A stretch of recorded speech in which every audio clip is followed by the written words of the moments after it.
it's only Thursday night where people go for shopping. And to see a crowd on a Thursday night in Moli in such a number, that means people are relishing the kathas, I think. Am I right? Yes. And that relishment is going to increase today. I came to Krishna consciousness in 2007, and I used to hear the B.R. Chopra's Bhagavad Gita, where Krishna and Arjuna are talking to each other in Mahabharata, B.R. Chopra's Mahabharata. So I thought that I know Bhagavad Gita, and I was a newcomer in Krishna consciousness. So my ego and pride is still high, but at that time it was too high.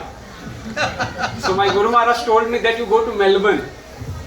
And 2012, January, I went to Melbourne, and first time I was fortunate to hear a Bhakti Vriksha class by His Grace Murlidhar Prabhu. And the way he presented who the Supreme Personality of Godhead Krishna is in 2012, I know I had to drive and went into the suburb somewhere, which is like half an hour drive from the temple. And the way he presented that who Supreme Personality of Godhead Krishna is, I said, I must accept him as my Shiksha Guru. And since then, and in 2021, he is my Shiksha Guru. If I have any questions, I'll call him and I disturb him for any questions on philosophy, on Bhagavatam, on Bhagavad Gita especially. And one good quality is I find in Murlidhar Prabhu is, and I'm so fortunate to hear today's class from him, is that he has a nature of giving. And what he gives is knowledge. It is so important to understand what is knowledge. And that's what he gives free, with heart. So please welcome. I don't want to embarrass more. Today's topic is Ahankar. He is increasing it for me. Okay, so please welcome Murlidhar Prabhu. Thank you. My kartal is horrible, but please tolerate with that.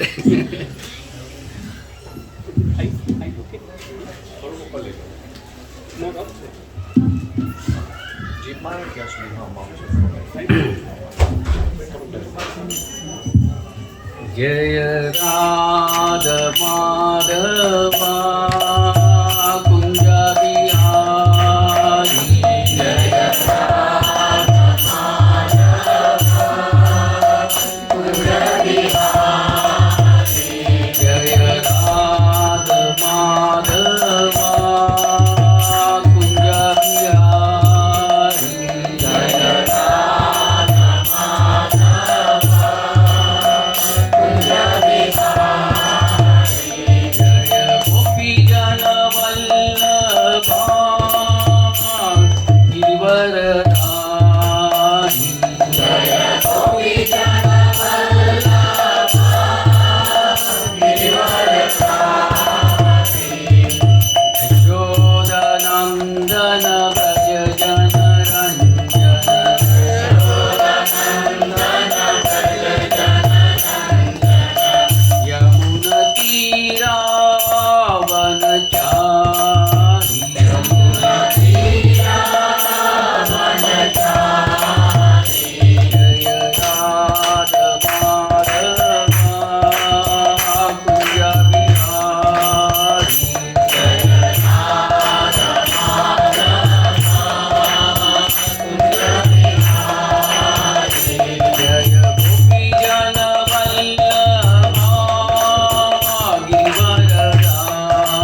Om Vishnu Pada Paramahansa Gracie Sri Bhakti Vedanta Swami Srila Prabhupada ki jai. His Contributive Founder Acharya Srila Prabhupada ki jai.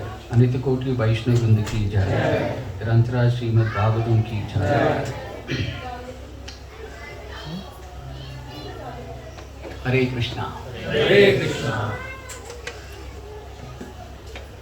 So today we'll have this discussion on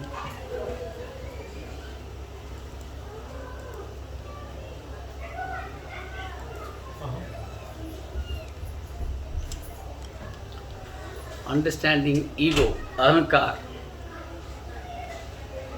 This class will be different in the sense that at the end of the class there will be a quiz to all of you all, to see whether that quiz is more of feedback for me to know whether I have communicated the concept of ahankar well or not. So there will be a quiz at the end of the class. Is that okay to all of you? Is it okay? Okay. Sorry, Prabhuji. Hare Krishna. We have plenty of space inside. There is a mic inside, and there is a speaker inside, and there is a speaker outside. But there's no screen inside. No screen. This is This is the only screen. So if you can sit like straight, and you still can see the screen. So we have plenty of space. I'll try to make few arrangements. Sorry, Prabhuji. I think the slide, yeah.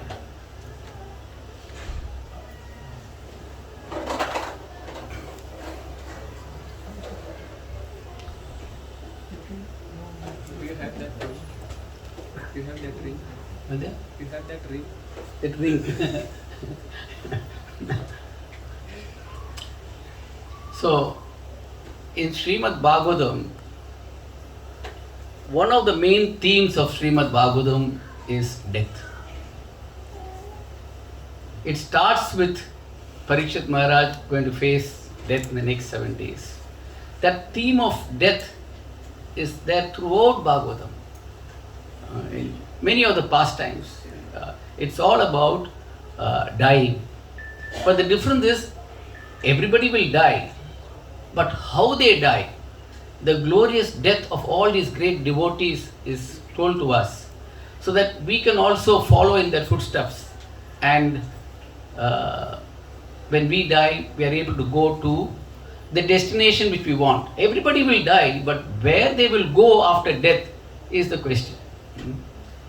And if we want to go back to the spiritual world, we want to go back to Krishna, then before we die, there is one death that has to take place before we die. And that death is the death of the ego. Without the death of the ego, you cannot go back to the spiritual world. You will have to be here only.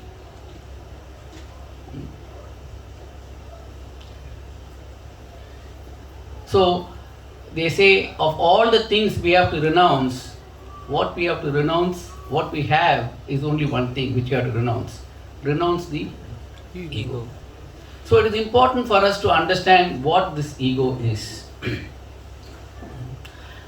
Because it's a Bhagavatam class, it will not be very fair if I don't talk about one verse from the Bhagavatam today. So I'll take one verse and we'll chant that verse.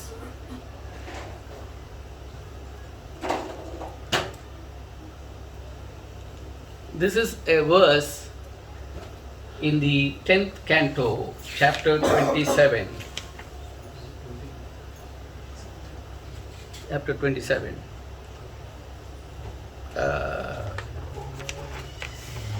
Text 12. We'll chant this verse together. Mayedam Bhagavan Goshta Nashatyaravayu Chestitam Vijite Yadne Manina Tivra Manyuna. Translation. My dear Lord, when my sacrifice was disrupted, I became fiercely angry because of false pride. Thus I try to destroy your coward community with severe rain and wind. This is a verse spoken by Lord Indra. Now, all of us have some assets, some material assets we have. That asset can be in the form of wealth, it can be in the form of beauty, it can be in the form of knowledge, it can be in the form of memory, for example. Various types of assets we have. And those assets give us some identification. We identify with those assets and we see ourselves through those, we have a certain self-image of ourselves. It is through these assets which we have. And when those assets are taken away, it can be taken away in different circumstances, then what do we do? And that taking away and what we do is shown in many pastimes in the Bhagavatam. In the case of Indra, for example, this is the 27th chapter. The Govardhan Leela starts in 24th, 25th, 26th and 27th. 4 chapters the Govardhan Leela is talked about. Am I correct? He is a Bhagavatam expert. So, we know the pastimes of the Govardhan Leela. What happened? The every year sacrifice which was done for Lord Indra, because who was Indra? Indra was the controller of rain, and everybody requires, without rain nothing can subsist. So every year the Brajvasis used to offer to Lord Indra to please him. But that one particular year, Krishna stopped the Brajvasis from offering the sacrifice to Lord Indra. And then what happened? Lord Indra became very angry, and because he felt that this small village people, how can they stop offering to me? Even great kings make an offering to me, make sacrifices to me. This small village and this small boy, he has stopped the offering and he was very angry. And what did he do?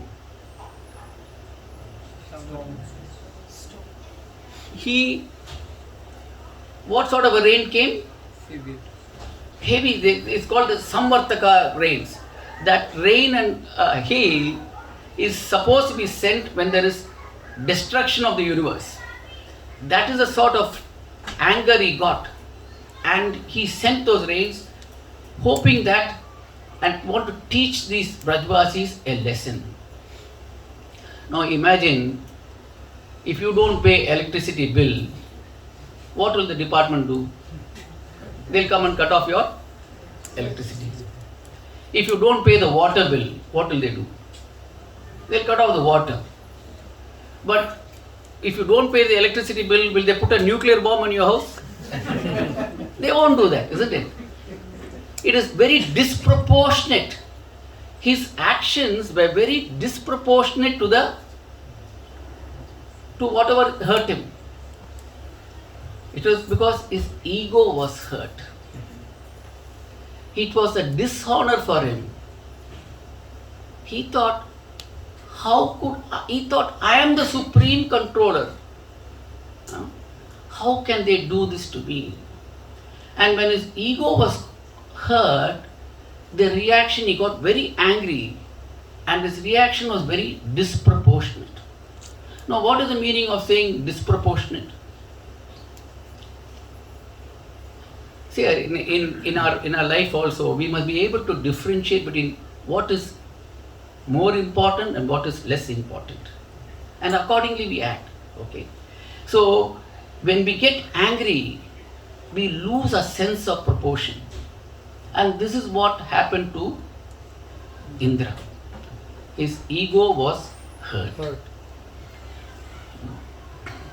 Actually, if you look at the pastimes of in Srimad Bhagavatam, almost all the pastimes are pastimes related to ego. Every pastime you can trace it back to ego. For example, there is a pastime in the fourth canto, correct, Prabhu? Daksha's pastimes. What happened to Daksha? Daksha got very angry. With whom? And who is Lord Shiva? He is the controller of ego. And he got very angry with Lord Shiva. Why? Because he did not get up when Daksha came. It was hurting his ego. Similarly, many pastimes, you can relate it to this concept of ego, this element called ego. See, this sense control is very easy. Time will take care of it. When you become 60, your senses are all controlled. Sense control is easy. Ego control is impossible. So it is important for us to understand what is this ego. Now, ego, many people will think it is pride. It is just not only pride. Pride is one of the characteristics of ego. One of the characteristics. It's an important thing. But why does that pride come? We must go to the root cause. And then we will see what ego has to do with all that.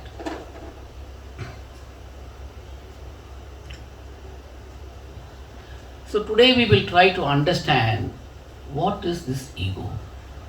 Are we ready? Is it okay? Is it worthwhile understanding what this ego is? What does it do? What does it do to the jiva? That is what we will do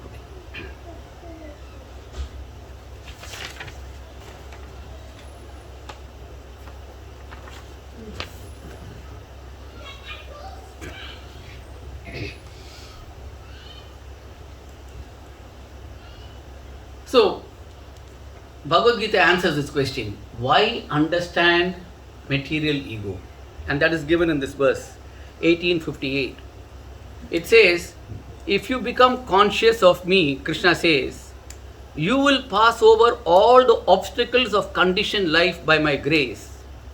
If, however, you do not work in such consciousness, but act through false ego, not hearing me, you will be lost. Very powerful verse. Very important verse. It first says, there will be obstacles in life. Your assets, whatever your assets, it can be your memory, it can be your strength, it can be your fame. Like for example, Indra's fame, it's anything. Like even Arjuna, he was a big archer. But when he was returning back, what happened? He could not even fight with the coward boys because his ability was taken away. Okay, so there will be obstacles. Okay, so if you become, you will pass. He says, if you become conscious of me, you will pass over all the obstacles of conditional life by my grace. But if you do not work in such consciousness, but act through false ego, the key word is there, act. Act through false ego. That is the key word. If you act through false ego, not hearing me, because when you work through false ego, you cannot hear the inner voice. Then you will be lost. What is the meaning of lost there?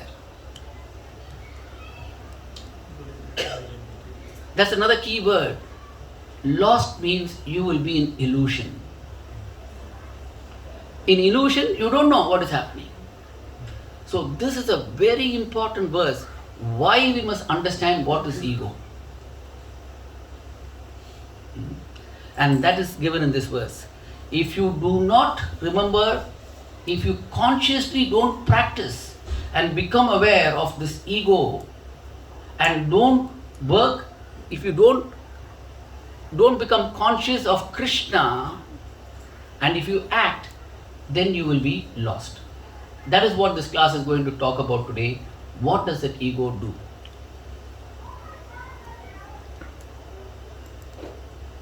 So what is ego? Ego is not pride. It is pride in the sense it is an effect of ego. We must be able to understand what is ego from the effect of ego. The effect of ego is pride. But what is ego? Ego is an element, is a material element. It is a substance. Okay? So, ego is a material element. And it is just not a conception, but a factual, subtle element. It is a reality, and it is a very subtle element. Now, in the third canto, there is talk about creation, how the material universe comes into being. It's talked about. We talks about the three modes are in equilibrium. Three modes means the material energy, which is made up of three modes, is in equilibrium, and that when that equilibrium is disturbed by the time element, it becomes expert Mahatattva. It becomes Mahatattva. Mahatattva is nothing but the material energy in a soup. You can imagine a soup. It's called the primordial soup. In that soup, everything which is required for the material universe is there. Okay? Am I making some sense? Little technical, and then we'll go off. Okay? So, from this Mahatattva, the first element that comes out of this Mahatattva is nothing but the material energy in a soup form, in a potential form. And from this soup comes all the elements. I'll give you a nice example, because a lot of Matajis, I'll give another example. Normally when you want to make a soup, you will put carrot, potato, tomato, and then beat it, correct? You have the distinct vegetables and make a soup. Now imagine the soup is made in a reverse direction. From the soup comes potato, tomato, and so in the beginning of creation there was a soup, primordial soup, and from that comes all the other elements. What are the other elements? Earth, water, air, fire, all those things which you're talking about, including the mind, everything, all that comes from that soup. Now, from that Mahatattva, the first thing that comes out from that, can you guess what it is? The first thing that comes out from that soup is ego, ahankar. That is the first element that comes out from this Mahatattva. Okay? So I'll read there. Is it clear? Is it possible to read from all of you from there? I'll just read a little louder. So ego is the first element during the process of creation. From Mahatattva, the first element that manifests is ego. The tanmantras, the senses, the mind, intelligence, everything else which comes subsequent to that is all coming from this ego. Every other thing that comes from this ego is, everything else which comes, the mind, the senses, everything else is all coming from this ego. I put in red a question there, which I am not going to answer now. It is a quiz for all of you all to think about it. Why is the ego the first element? Those who are very good in research can do that. I think Premananda Prabhu can take it up as a query. Why is ego the first element? We will not discuss that now. That will take us a long time. Okay. Now, this ego is what pollutes our consciousness. When we say our consciousness is polluted or conditioned, we say the conditioning or the pollution is caused by the ego. Okay. The pollution, the soul's consciousness, this consciousness coming from the soul is pure consciousness. Pure consciousness. When that soul gets covered by this ego, then the consciousness becomes conditioned or you can say impure consciousness. In Sanskrit we call it chit, means pure consciousness, chitta means impure consciousness. So conditioned consciousness is the consciousness conditioned by the ego. And this element, the first element which comes from Mahatattva, that is called false ego. Why it is called false ego, we will discuss it. But we can call it the material ego. So we are first understanding what is ego. Then we will go to the next one. What is the purpose of this ego? We will come to that. But first understand ego means it is the material element. It is the reality. It is the substance. Okay? That is the first thing which comes out from the Mahatattva.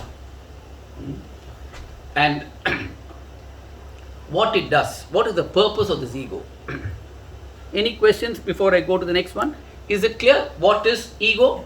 Ego is an element. Ego is not just a pride. That element causes pride. That is different from what is ego. Yeah.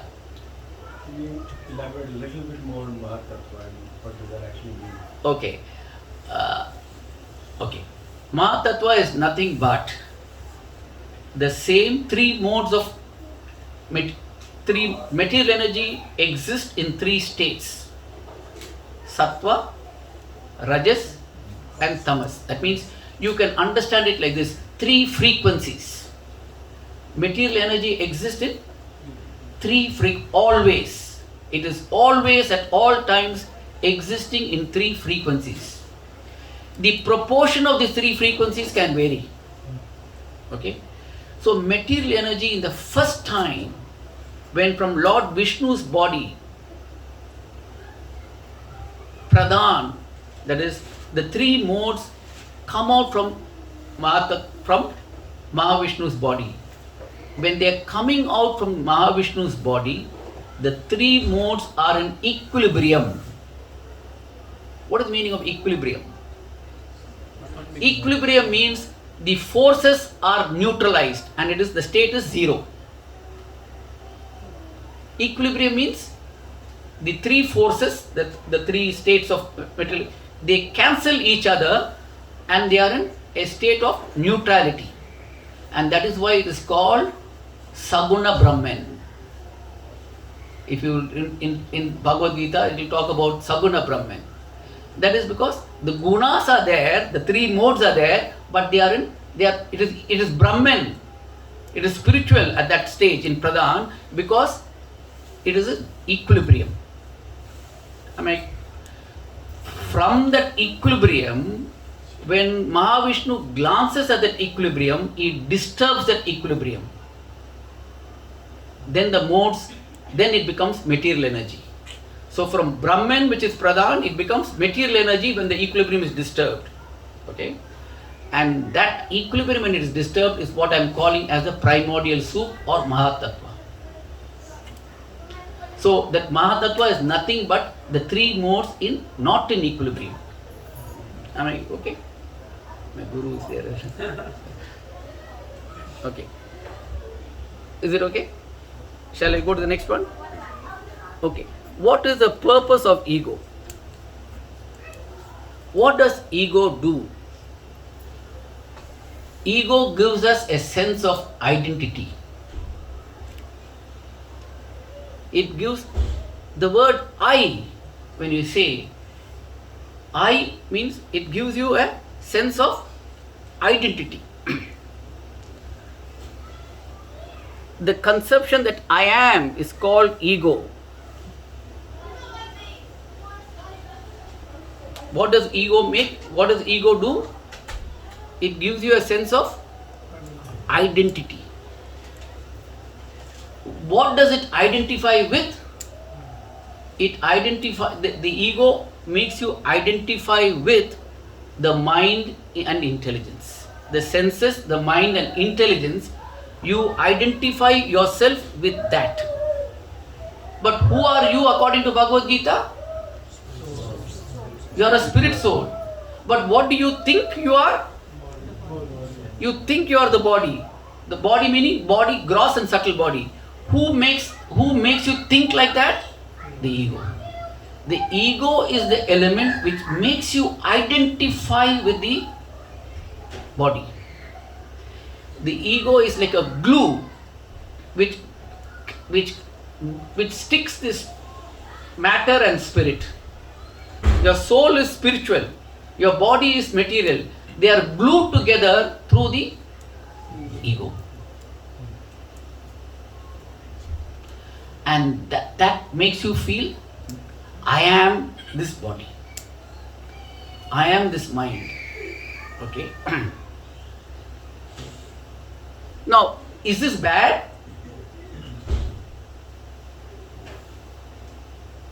Is it bad? The material ego is required. If you don't have ego, if you don't have the material ego, then how will you work in this? How will you operate in the material world? Just like in a car, a steering wheel is the control mechanism which is connecting all the other parts of the other mechanisms of the car. Is all integrated at the steering wheel. So similarly, the ego helps you to integrate your mind, intelligence, senses. All the inputs are to be integrated, and that integration and gives you a sense of identity is done by the ego. So ego is required. But where is the problem? We'll come to that. Is it okay? Any questions? We have understood what is ego. Ego gives us a sense of identity.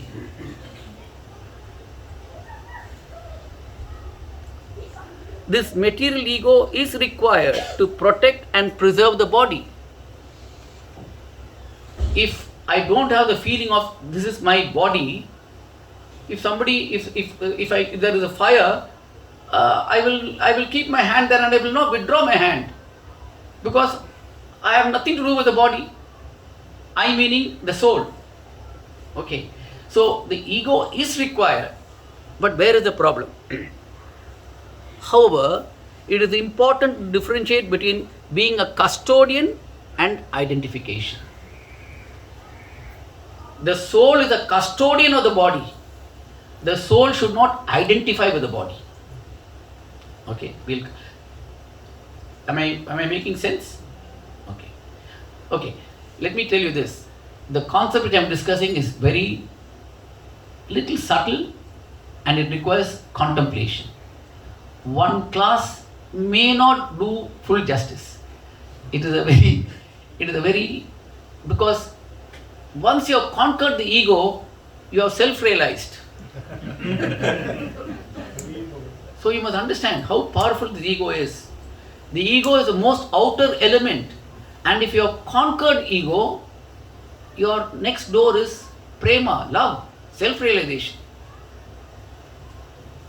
And that is why when you go to Vrindavan, before you enter Vrindavan, you must go to and pay obeisance to Lord Shiva, because he is the controller of ego. Without paying obeisances, you cannot go into Vrindavan. You cannot go into love. Prema, love for Godhead cannot happen without Shiva's help, Lord Shiva's help, because he is the controller of ego. And that is why we have to go and pay our obeisances to before we go to Vrindavan. Okay. I might have to go a little fast because what is the time? Sorry, I may be exceeding the time. So, what is the time, Prabhu, now? Still have 20 minutes. Oh my God, okay. I'll quickly go through. Sorry. Okay. So, let's read what Prabhupada is saying. Ahankara cannot be abolished. In other words, Ahankara is required. Ahankara will be there, but Ahankara has to be cleansed. Ahankar has to be cleansed. That is why we say, Om Ajnana Timarandasya Jnana. We are born with ignorance because Ahankara is Tamaguna. From Tamaguna it has to become to Sattva-guna. And then that is called self-realization. And that is talked about in chapter 6, 20 to 23. We'll come to that. But let's read this now. Sorry. Sorry. Therefore, Bhakti Marg, the path of Bhakti Yoga, is a cleansing process, clearing process. Cheto Darpana Marjanam. We will come back to this verse a little later on. Everything is there, but it has to be cleansed. That is Chaitanya Mahaprabhu's mission. By chanting the Hare Krishna mantra, you will be able to cleanse your misconception of life. Your misconception of life is you are identified with the body completely. Because you are not that. You are spirit soul. But at this point of time, I don't know that. Okay? But I'm actually not this matter. I am a spirit soul. Therefore, pure ahankara, impure ahankara is I am the body. Pure ahankara means I am a spirit soul. That is the beginning of understanding.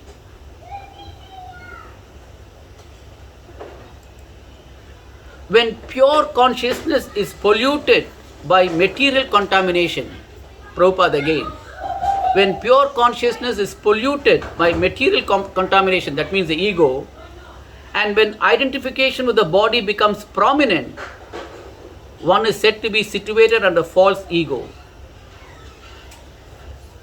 Consciousness polluted by material contamination is called ahankar. I'm just reading certain things and then we'll go again to understanding this ego a little better. Prabhupada, this sense of I am is ego. But when the sense of I am is applied to this temporary body, it is false ego. Ego will be there. Ego is required for, what does ego do? It helps you to identify. But when the identification happens with the body, then it is false ego. How this identification happens, we are going to see now. Materialistic ego or the sense of identification with matter is grossly self-centered. What does this ego do? It thinks about I and mine. Selfishness is the dharma of the ego. The dharma of ego is selfishness, thinking of being. False ego.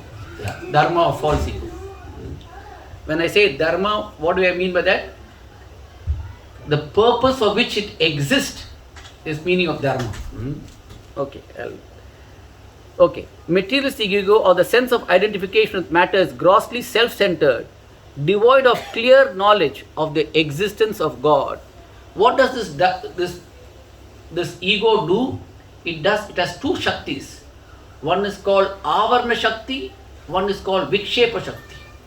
Avarna Shakti covers the consciousness of the soul so you cannot see who the real cause of all causes is. And Vikshepa Shakti is what projects and causes the illusion. What that illusion is, we'll see now. Similarly, when you think Aham Brahmasmi, I am a spirit soul, that is also Aham, Ahankar. Ego means Ahankara, identification. Everyone has got the sense I am. Okay. So I just shared some Prabhupada's words for us to start understanding this a little more better. When pure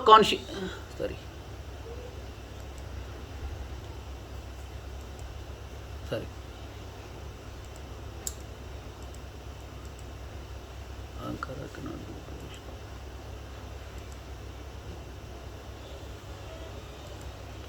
Okay. So what is the effect of this false ego? That is what we are going to do.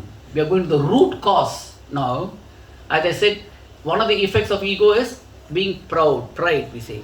But there is more deeper than that. Pride is only one of the symptoms. What does it do? This ego makes you think that you are the doer. When I lift this thing, I say, what do I say? I lifted this mouse. And I believe that I lifted it. So it makes me think I am the doer. When I say the I here, which is the I am talking about here? Now we must remember there are two I's now. One I is the real I and one I is the false I. Now when I say it makes you think I am the doer, which I am I talking about? False. Yeah, that is what it makes you think. But who is the real I? The spirit soul. Did the spirit soul lift this mouse? No. That we are going to see now. So, a sense of doership, this is what the ego does. I am the cause for lifting this mouse. And because I lifted it, I must be the enjoyer. When I do an action, I must enjoy the results. So, I am the enjoyer, I am the controller, all comes from this false ego. Now, let us look at some verses which are giving us the clue. Let us read some verses. Bhagavad Gita 3.27. The spirit soul, bewildered by the influence of false ego, thinks himself the doer of activities. What is happening? The soul thinks that he is the doer of the activities that are in actuality carried out by the three modes of material nature. So the lifting of this mouse was done by the material energy, but what does the soul think?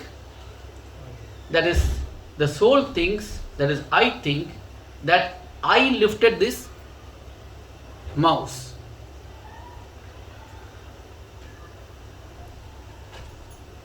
Then there are some more verses which I am just presenting to say that the soul has nothing to do with this lifting of this mouse. Nothing. How do I say that? Look at Bhagavad Gita 5.20. The embodied spirit, master of the city of his body, does not create activities, nor does he induce people to act, nor does he create the fruits of action. All this is done by the material energy. 5.20. 13.30. One who can see that all activities are performed by the body, which is created from the material energy, and sees that the self, the soul, does nothing, he is the person who actually sees. Then in 1332, those with a vision of eternity can see that the imperishable soul is transcendental, eternal, and beyond the material energy. Despite contact with the material body, O Arjuna, the soul neither does anything nor is entangled. Bhagavad Gita 14:19. When one properly sees that in all activities no other performer is at work than these modes of nature, and he knows the Supreme Lord, he attains my spiritual nature. So the Bhagavad Gita is very clear. The soul does nothing. It is all done by By? By? Material energy. And what is my body? It means the soul is not doing anything. It is all done by the material energy. Okay. So now, where is the trick coming? That's what we are going towards that. Okay, slowly. We'll see how the trick is happening, and then I'm going to give a quiz at the end.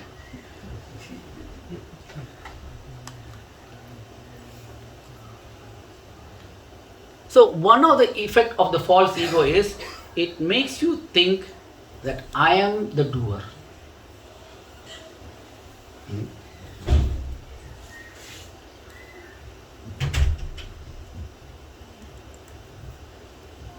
The other one, the effect of false ego, continuation. This is from 3.35, Canto 3, Chapter 5, Text 31, Srila Prabhupada's purport. The chief function of the false ego is godlessness. When a person forgets his constitutional position as an eternally subordinate part and parcel of the Supreme Personality of Godhead and wants to be happy independently, he functions mainly in two ways. He first attempts to act fruitively for personal gain or sense gratification, and after attempting such fruitive activities for a considerable time, when he is frustrated, he becomes a philosophical speculator and thinks himself to be one on the same level as God. This false idea of becoming one with the Lord is the last snare of the illusory energy, which traps a living entity into the bondage of forgetfulness under the spell of the false ego. So you can see the false ego is so powerful that even for a spiritualist who is much advanced, even he can be trapped. How the trapping is, we'll come to that. Some of the effect of the false ego. The living entity's fear of death is due to his false ego. Fear of death is because of false ego. Because you, the spirit soul, there is no death. But why are we afraid of death? Because we have identified with that body. The fear of death is due to his false ego of identifying with the body. Everyone is afraid of death. Actually, there is no death for the spirit soul. So you will see that all these verses which I have talked about are all saying it is identification with the body which is the root cause. Now, what does it mean to say identification? What causes identification? How does that identification take place? That is what we are going to see now.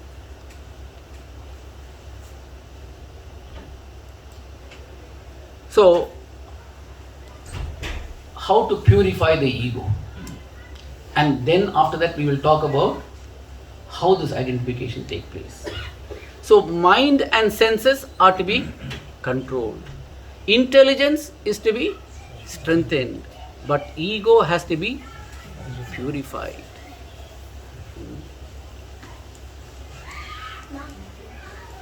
How to purify the ego? What is the time, Prabhu? No? Is it what? 7:30. 7? Take your time because you have a certain, How long can I take? you can take. 20 minutes? Keep going. Yeah, no Keep problem. going. You can skip the quiz. Oh, no.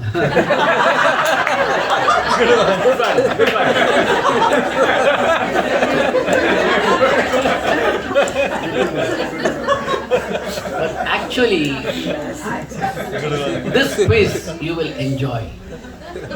And you will tell me, I'm going to hide. then you will tell me, no, we want that quiz. Just strengthen intelligence. How to purify the ego? The Bhagavad Gita starts with Karma Yoga. And there's a reason for that. The first step in purifying the ego is Karma Yoga. The principles of Karma Yoga. What is the principle of Karma Yoga? Don't be attached to the results. It is indirectly going to lead you. If you practice Karma Yoga seriously, it will help you to realize who you are. Because action will cause results. But who is the, we are going to understand who is the doer. So far we said, under illusion we are thinking we are the doer, correct? Doing will produce results. And Karma Yoga is saying, don't get attached to the results. That is the way by which you will come to realize who is the doer. And that is the beauty of Bhagavad Gita. Karma Yoga, it starts with Karma Yoga. Every verse in the Bhagavad Gita is all leading to this purification of ego. Okay, so do not be attached to the results. In Bhagavad Gita 5.10, one who performs his duty without attachment, surrendering the results unto the Supreme Lord, is unaffected by sinful action, as the lotus leaf is untouched by water. So, how to purify the ego? One of the things is, don't be attached to results. Second, cultivate humility. Cultivate humility. Now, humility is not something which can be, though I have said cultivate humility, it is not something just saying Hare Krishna Prabhu and all this. That is not humility. That is not humility. Humility is a result of practicing other qualities. Then humility comes. You don't cultivate humility, you don't get humility like that. You have to cultivate related qualities of one of the important qualities for bringing about humility is tolerance. And that is why in Bhagavad Gita, immediately after giving the knowledge about the body and soul, in 2.14 what does Krishna says? Tolerate.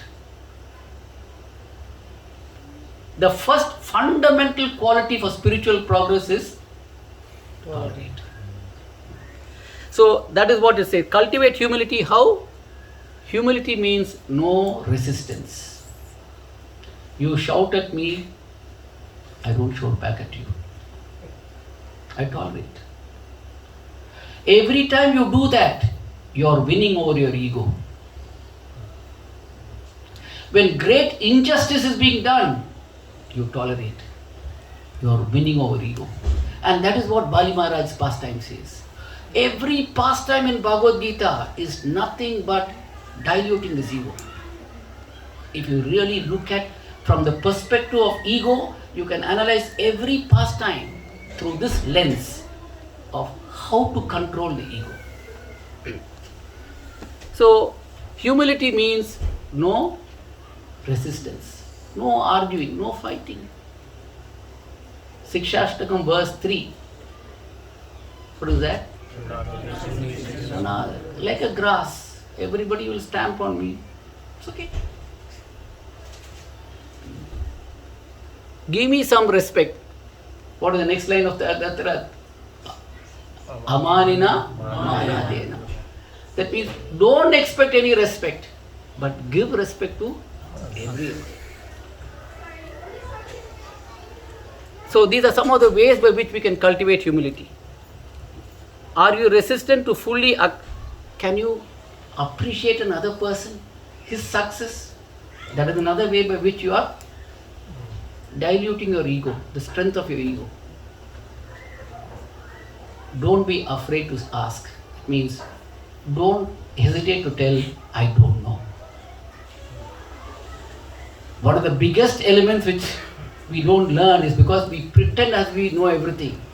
There's no harm in saying, I don't know. Then you're again winning over ego.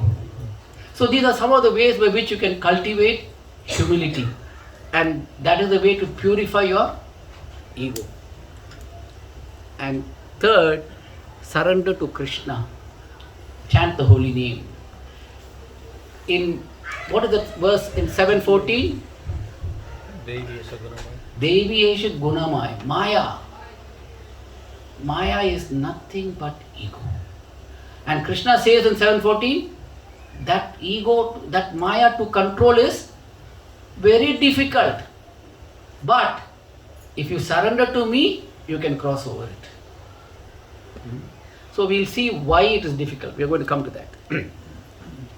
This divine energy of mind, consisting of the three modes of material nature, is difficult to overcome. But those who have surrendered unto me can easily cross beyond it.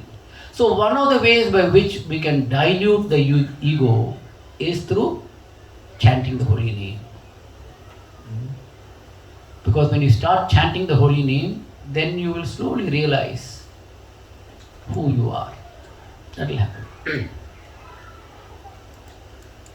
Now, I am going to talk about how does this identification happens. How does the ego make you feel that you are the body? We are now getting into the mechanism of the ego working. The mechanism. Just like we can take a car and we all can drive. We don't have to know the mechanism of the car to know how the carburetor is working, how the engine is working, isn't it? But if we know a little more deeper, and when the car gives us a problem, then we can fix it. So like that, it is good to know how exactly does this ego cause identification. Okay. Now, one question. The mind, intelligence and the senses, are they matter or are they spiritual? Is it spirit or matter? But how can matter think? How can matter feel? When I experience pain, I'm experiencing pain, isn't it? I'm experiencing some emotions in my mind. How can mind experience? It is matter, correct? If I hit this, it will not cry. But if you hit me, I cry. So, how does the subtle body, which is the mind, intelligence and the senses, how can it experience? Is my question valid? How can matter have experience?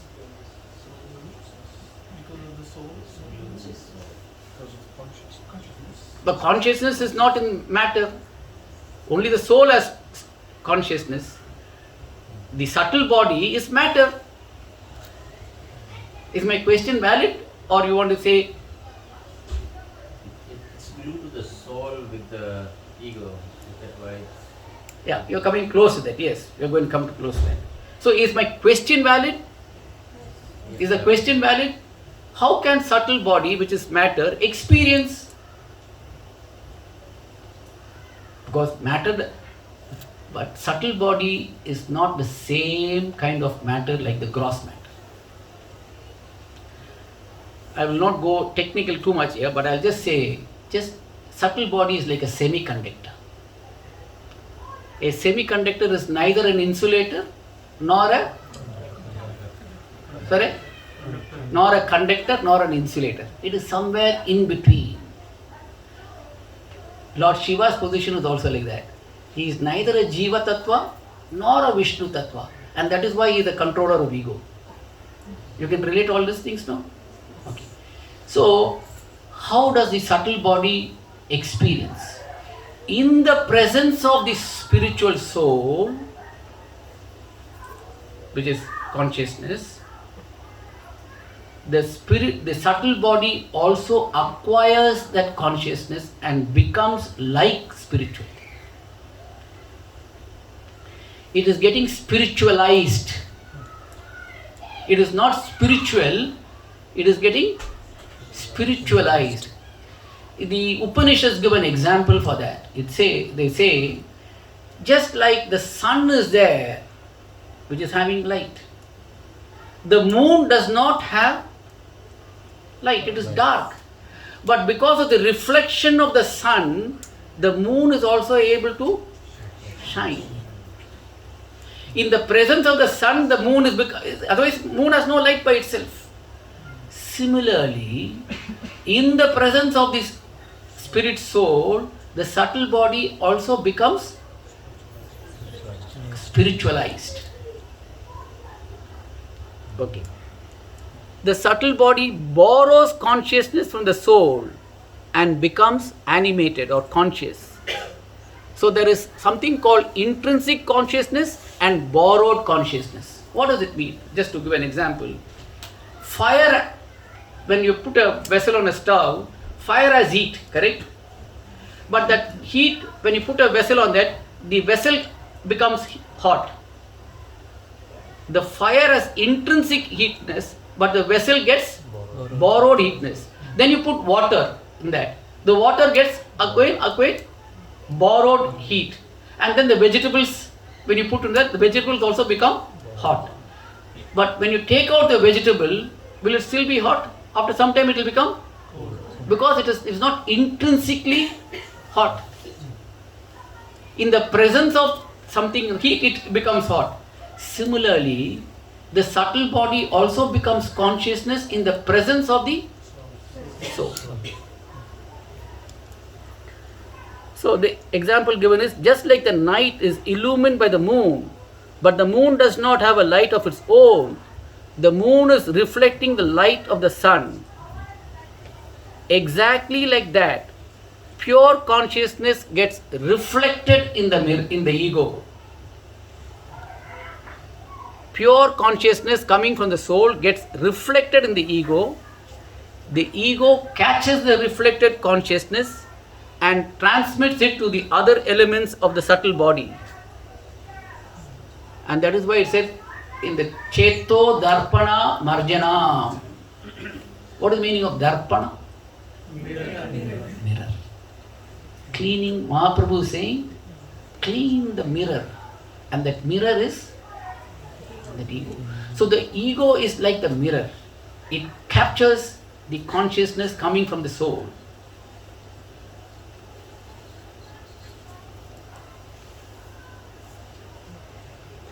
And so, whatever experience is happening in the mind,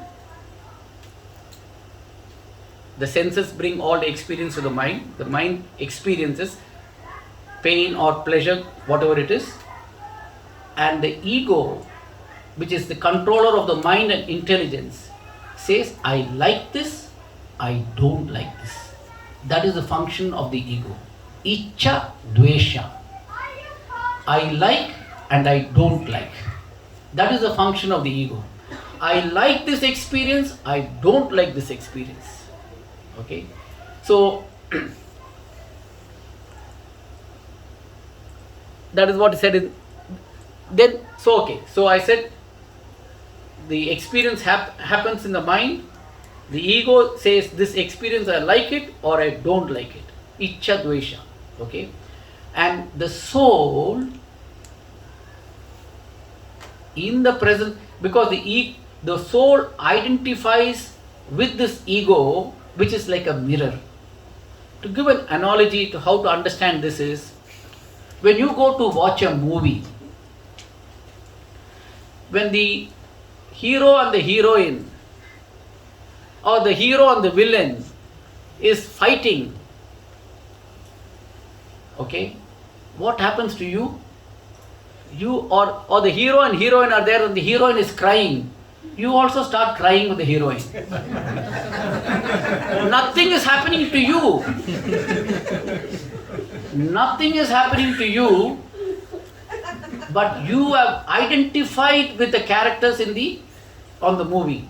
Similarly, in the screen of the ego, the likes and dislikes are happening. The soul identifies with that and thinks, I also don't like this, I also like this. Just like what happens in a movie.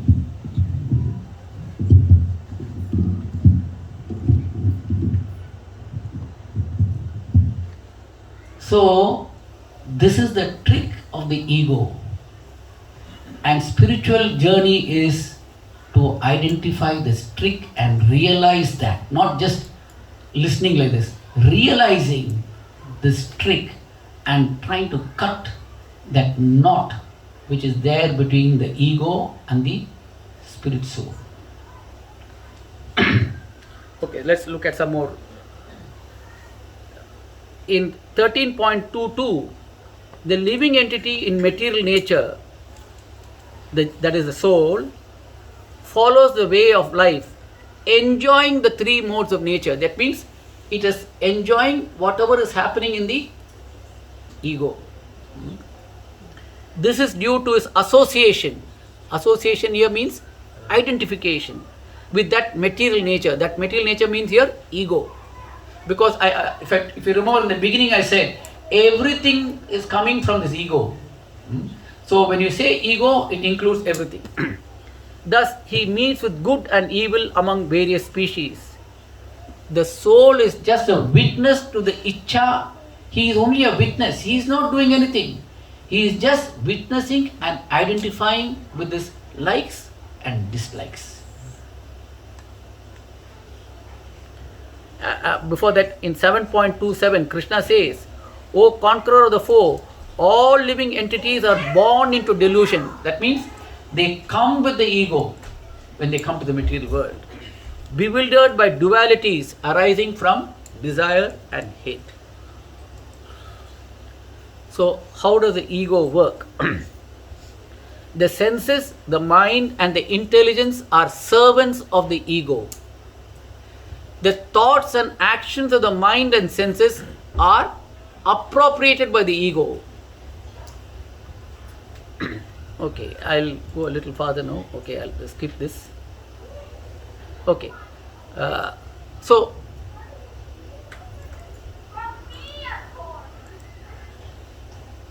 I'll stop here just to, and I'm going to do two things.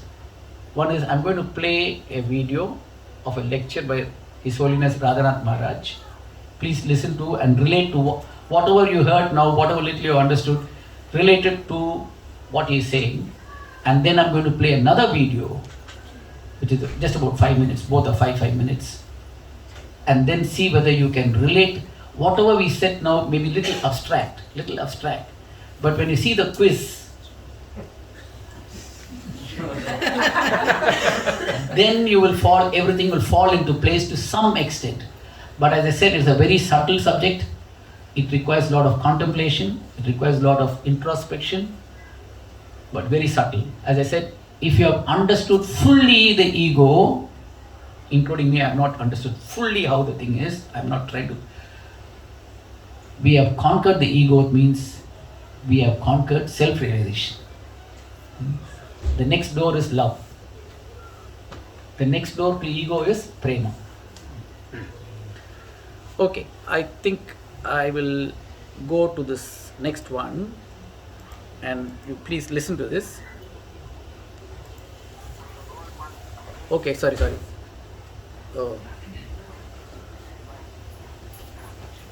I don't. Oh, sorry. Can we put some speaker here so that it will? Sorry. We just put the microphone over the speaker. I didn't expect that. Sorry.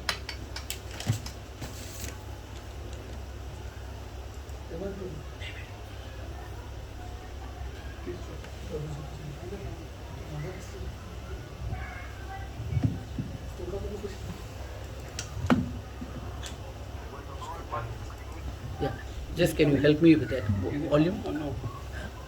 Can you?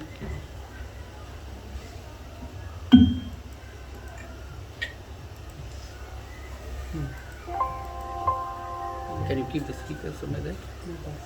Is it working? Yeah, Is it working. play? This material existence. The first thing that takes Can you keep it wherever? Somewhere here, I think.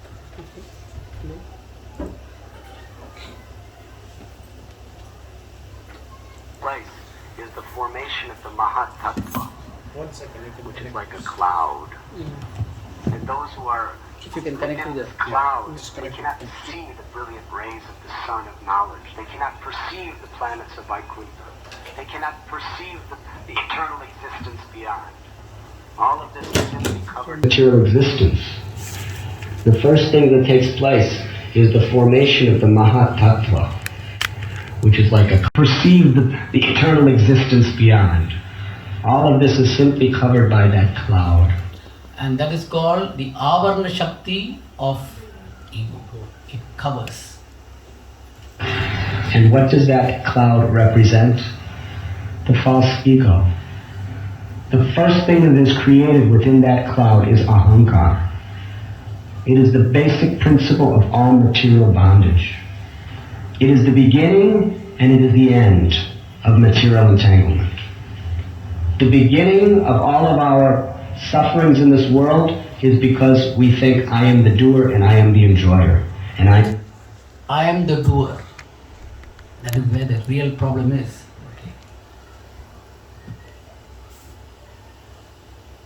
I am very good. Just see what I have done, just see who I am. From the insignificant insect, even to the blade of grass, they are all essentially covered by the false ego, thinking, I am grass, I am this body. But can you imagine? Such a heavy, dark cloud is covering that little blade of grass. That blade of grass, it is a fully conscious spiritual entity that has an eternal rasa with Krishna in the spiritual world, or Narayan and Vaikuntha, that knows all the Vedas, that knows all truth, that knows God perfectly, that is full of all wisdom and bliss. Can you imagine that such a soul is simply under the illusion that I am this blade of grass? And what do I do? Nothing. I just sit here. The blade of grass doesn't think. The blade of grass doesn't act. The soul is thinking, I am this body, in total ignorance, where it's practically completely in inertia. This is the power of the cloud of the false ego. When we talk about becoming humble, we're talking about fighting against this principle of ego, which is so terribly thorough and complete. The same soul that is within our heart in quality is the same within the blade of grass. And you see how thorough the ego, such a brilliant living being, is just thinking, I will grow, that's all I can do. Can't even think, but just identifies that I am this. That is ahankara. And then that soul evolves up through higher and higher species of life until it finally comes to the human species. And the only purpose of the human species is to penetrate through this cloud and enter into the light of the spiritual sky and enter into our eternal relationship with Krishna. That is the only business of a human being. But even in this human life, the conditioning of this false ego, that I am this body, I am the enjoyer, I am the doer, is so strong, it is so powerful. So we must understand that the basic principle that brings us to this material world and covers us is pride, false ego. And even after you give up all desire for sense gratification, even after you diligently and strictly engage in sadhana and spiritual principles, even if you become liberated from all entanglements and attachment to this material world, and you become recognized as a great Mahatma, there's still only one thing that remains, that same false pride that originally brought us to this material world. When everything else is gone, that remains. When nothing else existed, that was there.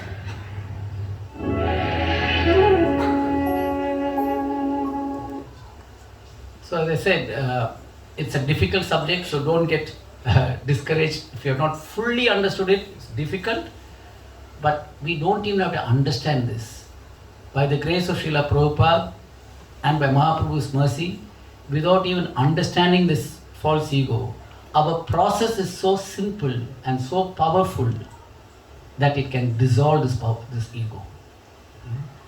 The chanting of the holy names, and by Mahaprabhu's mercy, we will be able to cross over this bondage, which is this illusion which is created by the false ego, that I am this body, I am this doer. That illusion can be crossed, even if you don't understand, by just following the process which has been given by Srila Prabhupada. Now, I'm just going to play one more video which is about 5 minutes, and that video will help you to understand what is this ego about. How does it illusion take place? And that is the quiz. So the quiz is, after watching the video, can you relate to some of the concepts we discussed in today's class? That is what the thing is. But let's first watch the video, which by itself is very interesting. So the quiz is interesting. You don't have to we don't have to say no quiz. We will say that we'll have the quiz. Okay? Hare Krishna, Krishna Prabhuji, can you please lower down the volume because it's too high?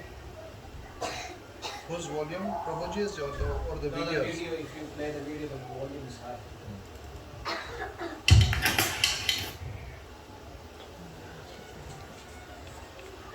Watch this video.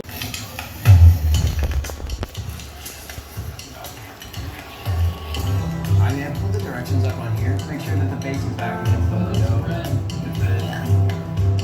Oh, great. Oh, yeah.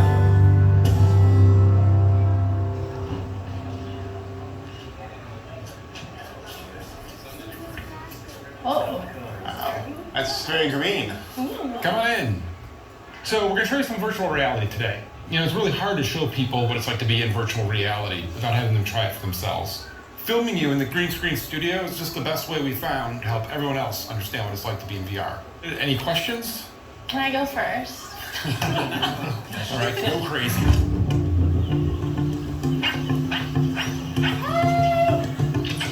Aw, you're so cute! Oh.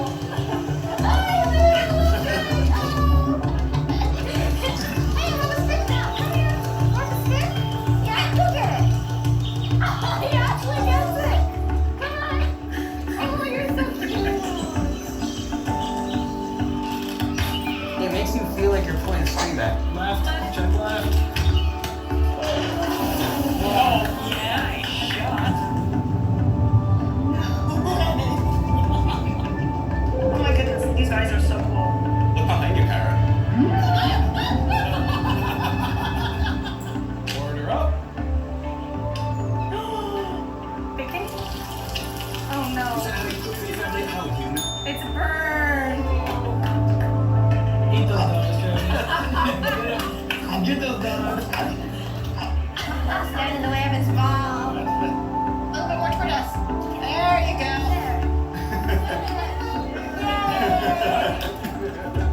No, the other way. The wheels are a little off kilter. Hold on. I'm gonna get really hungry down here. Little bit of a torque issue. Right? It's a black hole. Can we go into space? No, I can't. The grid's here. The grid wall here, that's to stop you from walking into the couch, walking into the walls. Oh, this is so cool. I can move all this stuff.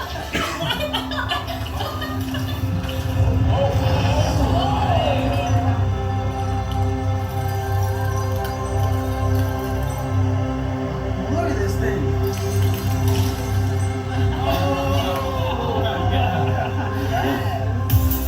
I gotta keep it the beat.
Can you see me? Yeah. Well, that's the fingers. Let me see it. 5. Oh my God! No, you just hold it around, Tony. Have a little fire. Oh, it feels hot. I'm pretty sure.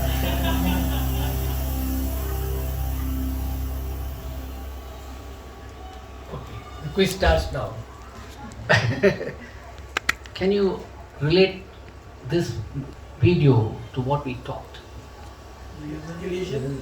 Huh? Illusion. Illusion. Okay. So whatever was happening there,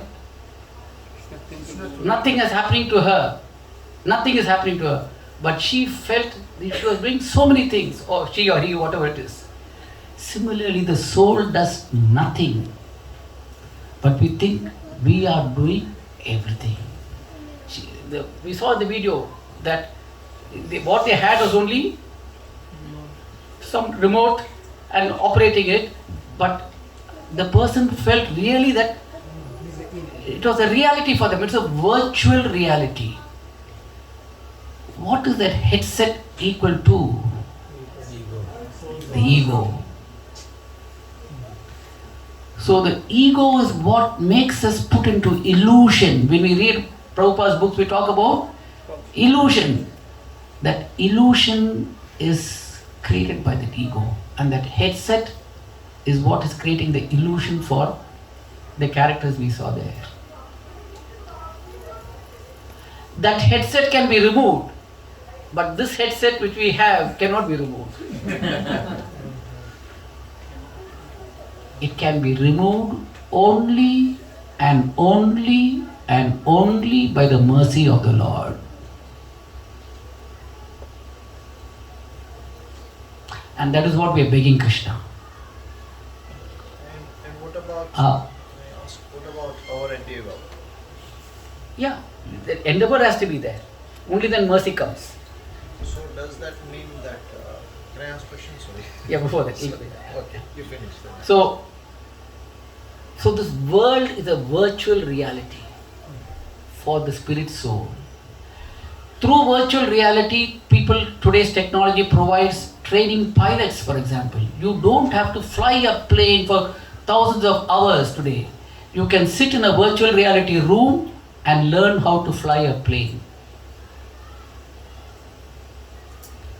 You don't have to become a surgeon by operating on people. Through virtual reality, you can become an expert brain surgeon. That is what technology is going today towards.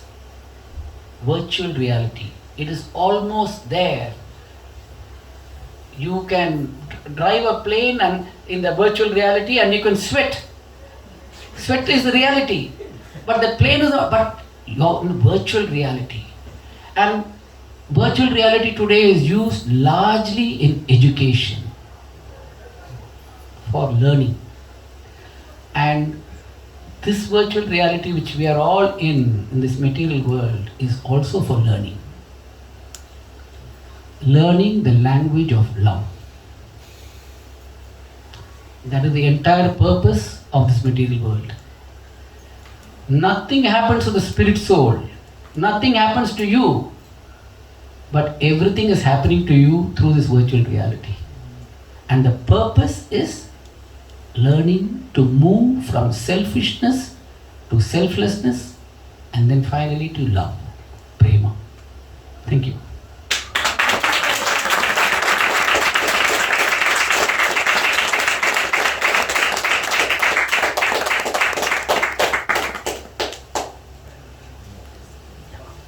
What's the time, Prabhu?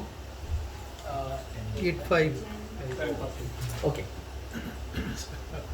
So, of course, this world which we are living in is virtual, right? Virtual from which point of view? From the point of view of the soul. Of the soul, right? So from the point of view of the false ego, it is a reality. It is a reality. At where your consciousness is, from that relative point of view, it is virtual reality. But still, even if you are in false ego, what about the practicality part? For example, I've got a house mortgage. Correct. So I have to clear that house of course. mortgage, right? Yes. So, but because I'm thinking that I'm the soul and I don't have to do anything, and this is false. So, do I really have to? That's what I say. No, that's what I say. The world and your mortgage are all there for the purpose of learning. In the practical world, you have to pay your mortgage, you have to go to work, everything is there. But in doing all these actions, there should be learning taking place. Who is the doer? And how much I I'm a spirit soul, I'm insignificant, and the purpose of this entire thing is for me to learn, and that learning is the purpose. So as I said, the false ego is required. We said there in the class, it is required because we have to operate in this world. But one is the operating in the world, the second question is, what is the purpose of that operation? They are two different things. Operating in the world we have to do, so long as you have a body. But for everything we must ask, what is the purpose? And when the purpose is clear, then the actions will be guided towards that purpose. Otherwise, if the purpose is not clear, then we go back into the samsara cycle. Did I answer it? According to the videos we watch, so it show like everything is in our eye. We are watching. Nothing is outside. So what we are looking now, that's when everything is. Okay. Question, so let me answer. As I said, when you put the headset, you are getting into a different world. Similarly, when the jiva has been trapped with the subtle body, it has got into a different world. This world is real from the ego, from the false ego point of view, but it is temporary. The world is real, our experiences are illusion. The experience of I am doing this, for example, if somebody hits you and it pains, nothing is happening to you, the soul. Who's feeling the pain now? Good question. Who is feeling? Who is feeling? Who is feeling? Your subtle body is experiencing the pain. The soul has nothing, but it has identified with that. Just like when you see a movie and the cinema, the heroine cries, you also cry. Why? Because you have identified with the body. But can you escape that identification? Not by your own efforts. Because there is a that trap will be removed when the lesson has been learned. And the lesson is love. But in a movie, like it is a story or whatever, we attach with this and we cry. But if you touch the fire, it is touched. Very good so question. You can't say like this. Yes, very good question. Pain and pleasure are the two means by which you are always in the virtual reality. Very good question. Okay, we stop here.